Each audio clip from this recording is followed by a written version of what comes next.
Buenos días, soy la doctora Paula Alonso y en el día de hoy vamos a compartir esta charla sobre medios de contrastes en radiología. Cabe mencionar que es una charla importante, meramente teórica, podría considerarse aburrida para muchos, pero creo que es súper importante que nosotros como radiólogos conozcamos todas las características que vamos a conversar hoy sobre los medios de contraste, principalmente los tipos de efectos adversos y cómo clasificar a los pacientes según sus riesgos. Espero que puedan seguirme sin dormirse hasta el final de la charla y que les quede como una guía práctica para poder utilizarla en la práctica diaria.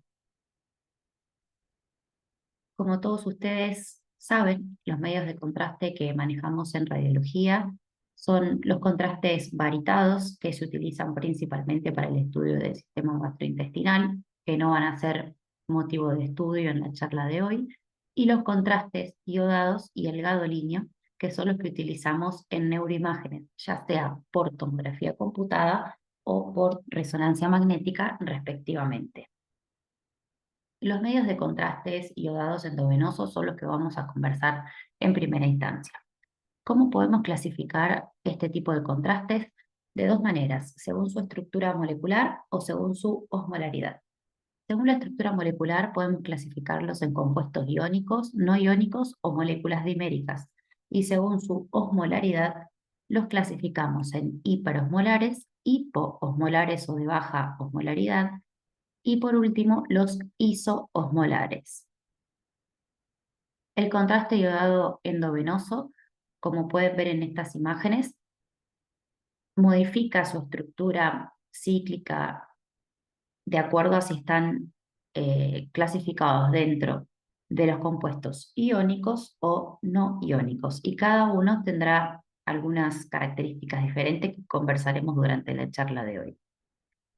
Esta es eh, una tabla donde pueden observar, según el nombre genérico del medio de contraste, qué tipo de molécula es, la carga iónica y el nombre comercial con el que lo van a encontrar. Nosotros trabajamos mucho con el ioversol, que es un monómero, es un compuesto no iónico y la marca comercial es Optiray 320. Con respecto a la farmacocinética de estos compuestos, podemos decir que tienen baja unión a proteínas, que alcanzan un rápido equilibrio entre el espacio extracelular y el intravascular, que no van a atravesar la barrera hematoencefálica y no se metabolizan. ¿Cómo eliminan estos compuestos? Bueno, sin variación por filtrado glomerular, es decir, que ejercen un efecto de tipo diurético osmótico.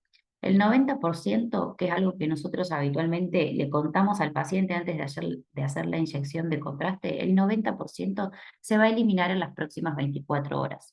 Muchos pacientes nos consultan cómo se elimina el contraste o qué pasaría si tiene que hacerse otro estudio. Por ejemplo, le piden una tomografía y en 2 o 3 días le piden una resonancia magnética. Bueno, le explicamos que aproximadamente el 90% va a ser eliminado por orina en las primeras 24 horas. Es decir, que en 48 horas estaría en condiciones de realizarse otro estudio, como para dar un margen amplio. Con respecto a la presentación y la posología, podemos decir que 200 a 400 miligramos de yodo por mililitro es lo que encontramos aproximadamente. Suele emplearse para adultos entre 50 a 150 mililitros de contraste con 300 miligramos de yodo por mililitro. Y los envases de presentación son diferentes de acuerdo a la marca comercial. Con respecto a la administración, nosotros sabemos que el yodo se lo puede utilizar como contraste gastrointestinal, que no es el motivo de la charla que vamos a dar hoy, y también se lo puede utilizar mediante un catéter para, por ejemplo, arteriografías o flebografías. Nosotros en nuestra práctica diaria eh, lo vamos a utilizar por una vena periférica. También se puede utilizar en cavidades o en conductos, por ejemplo, en las cistouretrografías, en las pielografías retrógradas o en las histerosalpingografías. Y como material de contraste intratecal en las mielo-TC y mieloresonancia magnética, que ya cada vez están más en desuso porque han sido reemplazadas por otro tipo de estudios, por ejemplo, por dinámicas de líquido cefalorraquídeo o por secuencias T2 de alto contraste cisternográficas que reemplazan el efecto contraste que ejercía el material intratecal. Así todo, en algunos centros se lo sigue utilizando y en casos dudosos también se lo sigue utilizando. Bueno, en nuestro caso, la mayor cantidad de las veces lo vamos a usar por vena periférica, que puede ser inyectado por vía manual, por ejemplo, en la urografía intravenosa, o por medio de una bomba, por ejemplo, si vamos a hacer una angio. Es muy importante que si lo hacemos de modo manual, sea realizado en un bolo rápido. Lo mismo a partir de una bomba. Decimos que inyectamos más de 3 mililitros por segundo, ya sea en tomografía, bueno, en resonancia, vamos a hablarlo después, es diferente. Los efectos adversos de estos contrastes, los vamos a clasificar según su mecanismo de producción, si dependen de la osmolaridad, si determinan toxicidad directa sobre el riñón, que van a ser dosis dependiente, a mayor dosis, mayor probabilidad de toxicidad, y reacciones anafilactoides de tipo pseudoalérgicas. Según el mecanismo de aparición, los podemos clasificar según el momento, perdón, de aparición, los podemos clasificar en precoces o agudas, que aparecen en los primeros 60 minutos, y el 95% van a aparecer en los primeros 20 minutos. Son desarrollados a partir de la liberación de histamina y los podemos clasificar en leves, moderados o graves. Las reacciones adversas tardías o retardadas son aquellas que ocurren luego de los 60 minutos y hasta 7 días posteriores, y las muy tardías luego de una semana. Y este tipo de reacciones adversas más tardías son mediadas por linfocitos T.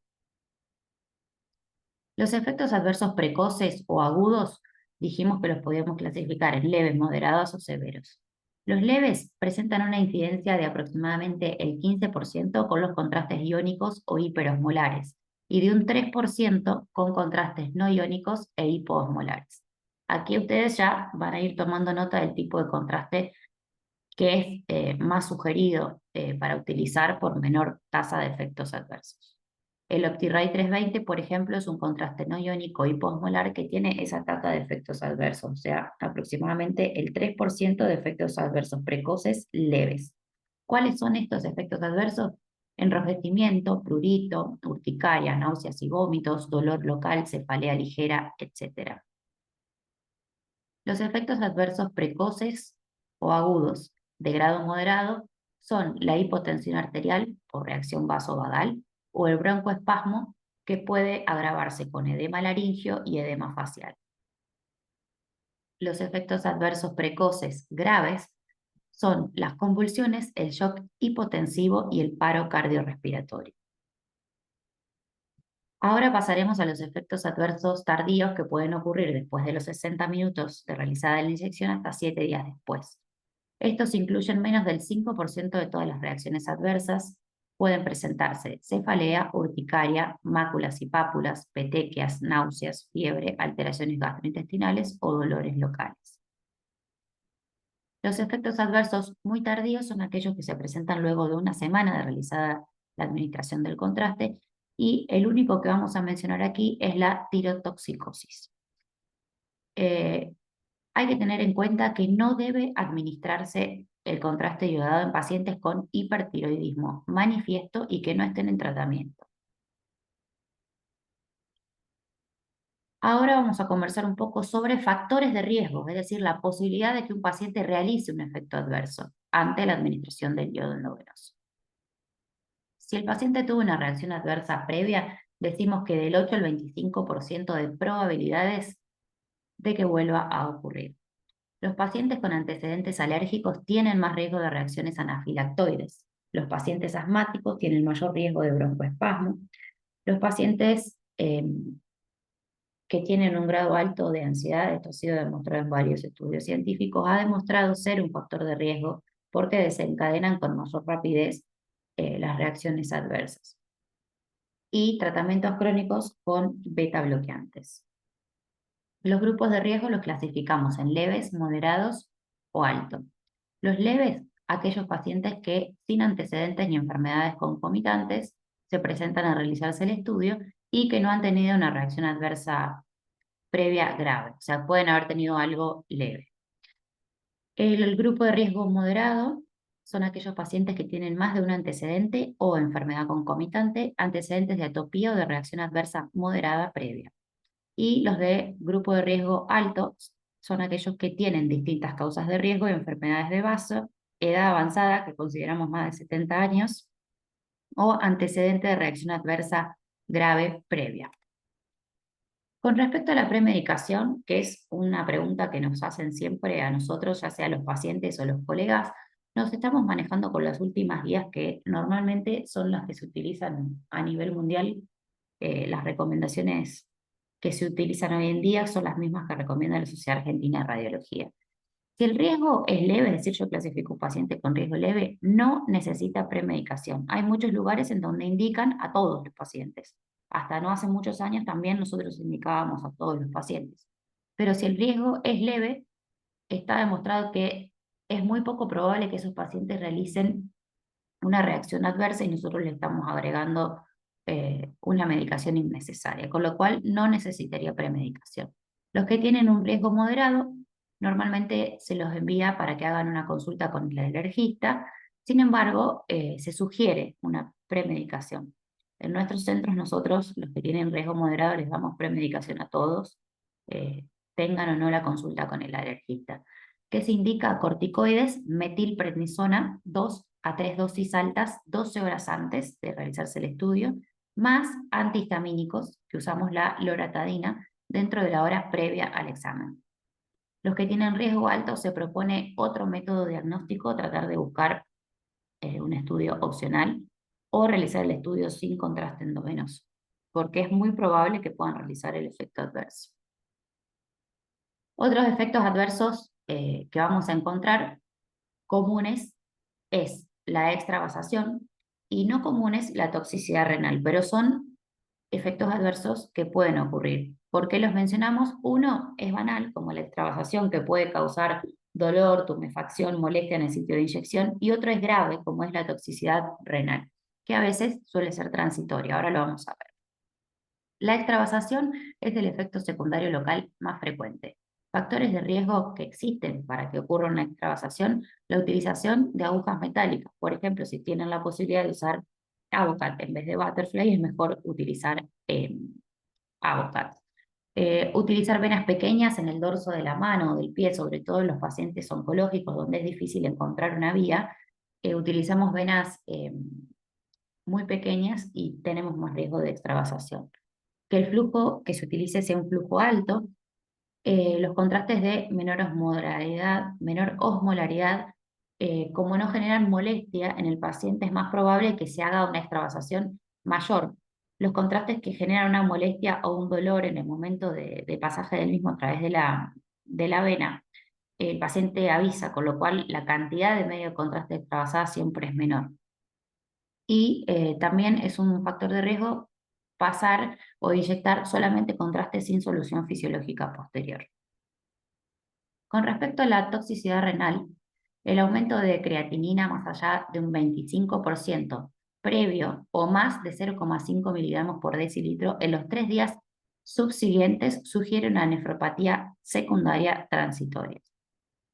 La mayoría son autolimitadas, como les mencionaba anteriormente.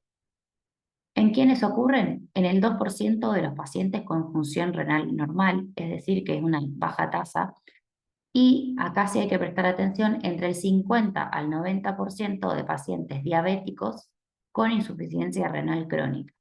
Solo un 2% de este grupo de pacientes va a necesitar diálisis en agudo y la mortalidad alcanza aproximadamente el 30%. En pacientes con factores de riesgo, la morbilidad aumenta de un 2 a un 7%. ¿Cuáles son los factores de riesgo para nefrotoxicidad? Sobre todo la diabetes mellitus con insuficiencia renal, la deshidratación, los fármacos nefrotóxicos, diuréticos, enfermedad cardiovascular o edad avanzada, más de 70 años, el mieloma, la hipertensión arterial y la hiperuricemia. Habiendo mencionado todos estos factores de riesgo para la nefrotoxicidad, es importante mencionar que el consentimiento informado debe estar presente siempre antes de realizar una inyección de medio de contraste. Y otra cosa importante es que el radiólogo, es decir, el médico encargado o el técnico, en caso que no cuenten con médico de consola, debe controlar el cuestionario. ¿Qué significa? Que yo necesito preclasificar a ese paciente según el riesgo, reacciones adversas no renales, de toxicidad renal y si tiene otras comorbilidades. Por ejemplo, este es un ejemplo de un consentimiento básico en donde consultamos al paciente si tiene antecedentes de enfermedades previas, cardíacas, renales, hepáticas, si es asmático, si tiene alergias, si tiene patología tiroidea, si es diabético, si tiene miastenia grave, o mieloma o feocromocitoma, alteraciones hematológicas, a las mujeres en edad fértil, si hay probabilidad de embarazo, no tanto por el contraste en sí, sino también por la radiación, pero por las dos cosas, y si consume algunos medicamentos y cuáles. La prevalencia de diabetes en los últimos estudios sobre factores de riesgo indica que está aumentando año a año. Alrededor del 90% de los pacientes afectados tienen diabetes de tipo 2 y, como les acabo de decir, el número aumenta año por año.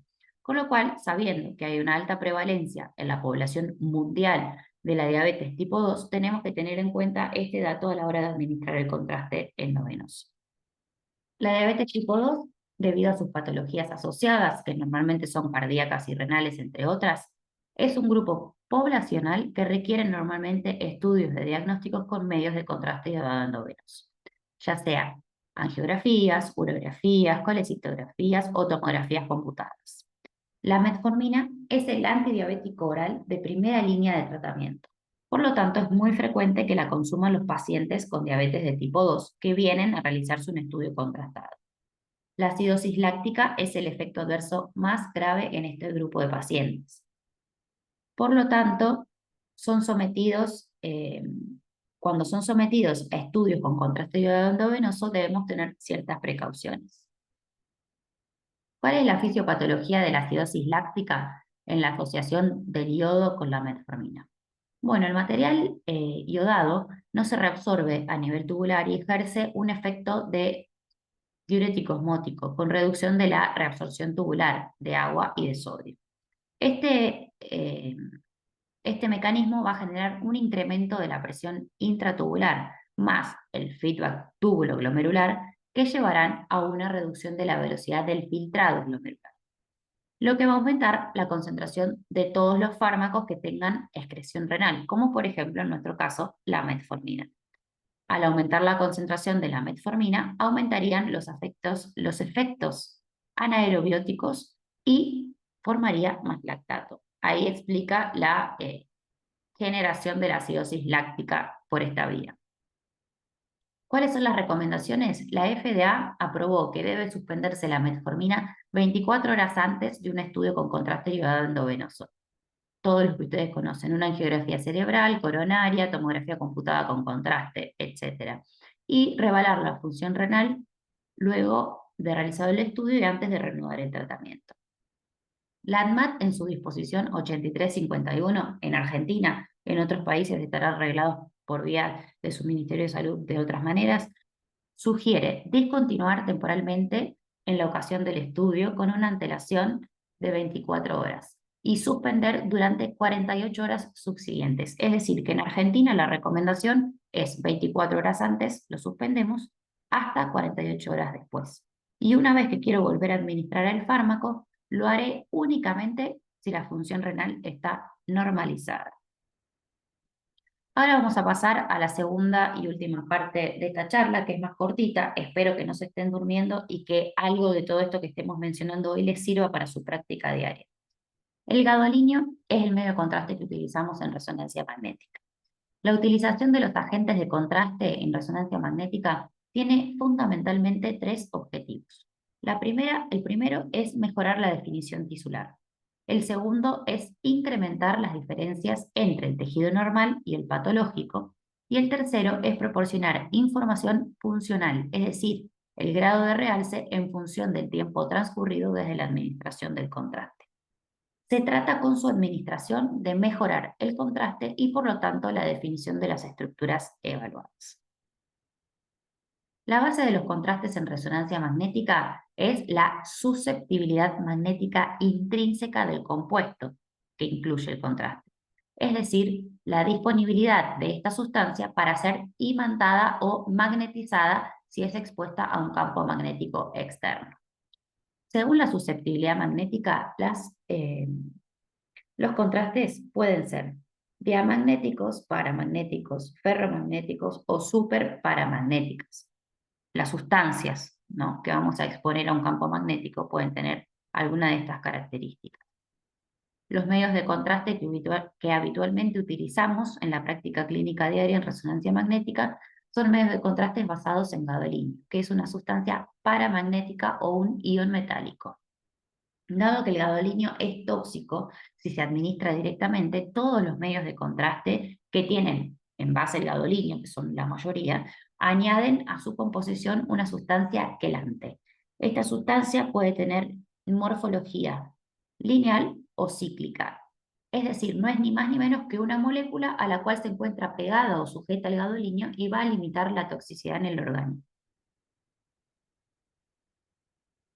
Las dos tipos de moléculas que les muestro acá, las figuras A y B, son en la figura A el gadopentato de dimeglumina, que es un medio de contraste de tipo lineal al cual se une el gadolinio, y el B es el gadoteriol, que es un medio de contraste de tipo cíclico. En esta tabla pueden encontrar varios de los nombres comerciales que ustedes pueden manejar en sus servicios, y el tipo de estructura, si es lineal o cíclica, y el tipo de carga, si es iónico o no iónico. En nuestros servicios utilizamos mayormente Totarem y Gadovist. Luego les voy a decir por qué utilizamos estos. La farmacocinética, ¿qué características tienen? ¿Qué propiedades tienen? Son hidrosolubles, es decir, no se van a distribuir en la grasa y solamente se distribuyen en el agua. Son moléculas grandes que se mueven con dificultad, no se unen a la albúmina, no se metabolizan y la eliminación es lenta. ¿Cómo administro? Todos los medios de contraste de resonancia magnética los administramos por vía intravenosa. La distribución, todos se distribuyen en el compartimiento extracelular y la eliminación es por vía renal de forma prácticamente completa a las 24 horas. ¿Qué tipo de toxicidad encontramos con estos medios de contraste? Bueno, la toxicidad va a depender directamente de la estabilidad del quelato y en algunos depende de la velocidad de inyección y de la osmolaridad. Por ejemplo, las náuseas y vómitos son efectos adversos que están relacionados con la velocidad en la que se administra el medio de contraste y la osmolaridad. En esta tabla pueden encontrar todos los mismos compuestos que les mostré anteriormente con sus nombres comerciales y las características, la osmolaridad, la estabilidad termodinámica, la carga y la viscosidad. Con respecto a los efectos adversos con el gadolinio, cabe mencionar que son medios de contraste muy seguros. ¿Qué significa? Que la tasa de efectos adversos es muchísimo más baja que la tasa de efectos adversos por los compuestos iodados. Las reacciones adversas con gadolinio tienen una prevalencia de entre 0,17 y 2,4%. La mayoría van a ser leves. ¿Cuáles son? Sensación de calor o frío en el sitio de inyección, que eso depende de la velocidad. Dolor en el punto de inyección también depende de la velocidad. Mareos, cefaleas o náuseas, como mencionamos anteriormente, también va a depender de la velocidad o de la osmolaridad del compuesto. Digeusia o sabor metálico. Urticaria, que es rara, pero puede ser aviso o preaviso de una reacción grave, es decir, puede aparecer urticaria y la próxima vez que inyecto gadolinio el paciente tiene una reacción grave. Entonces, tendríamos que reclasificarlo y reevaluar si es necesario volver a utilizar el medio de contraste. Y las convulsiones, que son extremadamente raras, pero tenemos que tener especial cuidado en pacientes epilépticos. Los factores, los efectos adversos moderados o severos son las reacciones anafilácticas, que son muy raras, pero puede ser grave o mortal. Se presentan en el 0,01% de los pacientes, y la fibrosis sistémica nefrogénica. Estas son unas tablas de las últimas guías que les puse anteriormente, en donde hablan de varios de los compuestos comerciales que se utilizan normalmente y se clasificó a partir del año 2009, tanto en los países europeos como en los americanos, los que consideramos de riesgo alto, medio o bajo para factores de riesgo graves como la fibrosis sistémica nefrogénica. Los que más se recomiendan, y por eso les decía que en nuestro medio utilizamos Dotarem y Gadovis, son los de riesgo bajo. Es decir, si tienen la posibilidad de manejar en sus servicios contrastes de bajo riesgo de fibrosis nefrogénica, les recomendamos Dotarem o Gadovis. Se establecen pautas de conducta ante la administración del contraste de gadolínio. La contraindicación a la administración de contrastes de riesgo alto en pacientes con insuficiencia renal severa. Esto es una tasa de filtrado glomerular menos de 30 mililitros por minuto, ¿sí? Menos de 30, entonces no puedo administrar contrastes de alto riesgo. Contraindicación a la administración de contrastes de riesgo alto en pacientes con trasplante hepático y o renal. Contraindicación a la administración de contrastes de riesgo alto en niños menores de 1 año. Esto es muy importante. En los niños siempre hay que tratar de evitar el contraste, es decir, utilizarlo solo cuando sea necesario y en la dosis mínima efectiva. Y mi recomendación es que siempre utilicen los de bajo riesgo.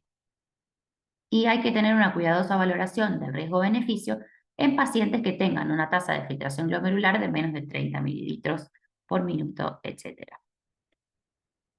Entonces, ¿cómo vamos a clasificar según la función renal? Si tiene función renal normal, el contraste con menor riesgo de reacción alérgica. O sea, es decir, vamos a elegir el contraste que tenga menos tasa de efectos anafilactoides. Y si la función renal está alterada, es de menos de 30 mililitros por minuto, vamos a elegir un contraste que tenga bajo riesgo de fibrosis sistémica nefrogénica. Para ir terminando, vamos a sugerir algunas dosis según la edad y el tipo de estudio. Para estudiar, ¿a qué viene esto? Que muchos servicios manejan dosis completas en la totalidad de los estudios y no es necesario. Las guías no recomiendan utilizar dosis completas para estudios de bajo riesgo en pacientes que a veces incluso hasta es innecesario la utilización de contraste. Depende del medio en el que ustedes trabajen, el médico a veces puede decidir si inyectar o no el medio de contraste. Todo esto tiene algunas implicancias médico-legales que depende mucho del medio en que nos encontremos. Nosotros normalmente lo que hacemos, sobre todo en niños o en pacientes adultos, cuando son estudios que están solicitados con contraste y realmente el medio de contraste es innecesario, sobre todo en los niños, insisto, sugerimos no realizar el medio de contraste cuando no es necesario. Vemos que el estudio es un estudio normal o que la patología que tiene no necesita que administremos gadolínio, le explicamos al acompañante, al padre, al tutor, al que sea, que no es necesario y no lo inyectamos. Ahora, al revés, es más complicado. ¿Qué pasa cuando nos solicitan un estudio sin contraste y nosotros creemos que es necesario inyectarlo? En la mayoría de los lugares, en nuestro medio, no se inyecta si no está solicitado, por lo que les decía anteriormente. Quizás en algunos lugares con internación y donde uno por ahí trabaja en conjunto con el equipo quirúrgico, o el oncológico, o el infectológico, o los demás servicios, etcétera, puede conversarlo directamente con el médico y decidir inyectar aunque no esté pedido. Bueno, ahora vamos a las dosis, que era lo que les quería mencionar. Para cerebros o columnas en estudios de bajo riesgo, sugerimos 7,5 mililitros. En cerebros por enfermedades desmielinizantes o tumores, acá sí vamos a utilizar la dosis completa de 15 mililitros. En las angioresonancias de cuello o de cerebro, la dosis suele ser el doble de 30 mililitros, sobre todo cuando piden cuello y cerebro. Si tenemos bomba, mejor. En los niños, ¿cuál es la dosis recomendada? Normalmente se utiliza 0,2 mililitros por kilo como una dosis mínima necesaria. Y 0,3 mililitros por kilo solo lo recomendamos en lesiones tumorales o desmielinizantes. Con esto terminamos. Les dejo aquí unos mensajes para llevarnos a casa. ¿Qué sería importante? Utilizar medios de contraste cuando sea necesario y siempre los de menor riesgo documentados según la disponibilidad en el medio. Como radiólogos, Es nuestro deber informar a los colegas de los riesgos y los beneficios de utilizar medios de contraste en estudios de neuroimágenes. Es decir, si puedo utilizar un contraste iodado o no, si es preferentemente el estudio básico realizarlo sin contraste, si le sugiero utilizar gadolinio, disminuir la dosis, etcétera. Siempre administrar la menor dosis efectiva posible según el paciente y la patología a evaluar. Por ejemplo, recién dijimos que los pacientes pediátricos la dosis menor es de 0,2, pero hay patologías que ameritan inyectar 0,3 mililitros por kilo, por ejemplo, desmielinizantes o tumores. Y tenemos que prestar especial atención en pacientes adultos mayores de 70 años y en niños, sobre todo en menores de 1 año. Bueno, para finalizar, les dejo esta frase que es ampliamente conocida por todos y es, a la hora de utilizar los medios de contraste, siempre pensar en, primero, no dañar. ¿Para qué voy a inyectar un medio de contraste que puede eh, tener un riesgo para ese paciente si es innecesario o no me va a aportar más información que la de un estudio estándar sin contraste endovenoso? Entonces, primero analizo los riesgos del paciente y luego decido, si es que puedo, en mi medio, si es necesario la administración de contraste o no. Les dejo mis datos por si tienen dudas o consultas o si quieren participar por medio de las redes sociales donde hacemos distintas publicaciones, casos, compartimos ideas y pacientes con distintos colegas. Que tengan una hermosa mañana, les dejo un saludo y nos vemos en las próximas charlas.